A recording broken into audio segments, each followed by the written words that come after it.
Beredar rekaman yang memperlihatkan operasi mortir 120 mm Rusia pada posisi pasukan Ukraina. Rekamannya juga diunggah di Telegram pada Rabu 12 September 2022. Dalam keterangan unggahan disebutkan Brigade Senapan Bermotor Kementerian Pertahanan Rusia melawan DRG Ukraina. Tampak pula 2 prajurit angkatan bersenjata Ukraina tewas setelah dihantam mortir Rusia.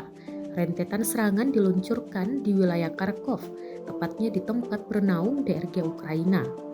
Mortir tepat mengenai sasaran dan menciptakan kehancuran serta kepulan asap tebal.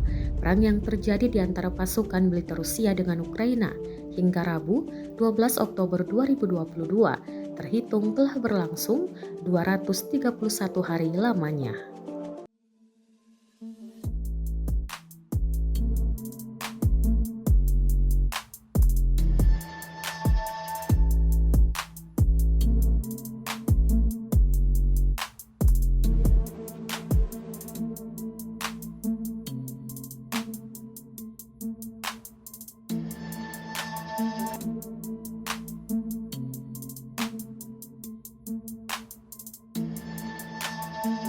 Terima kasih sudah nonton.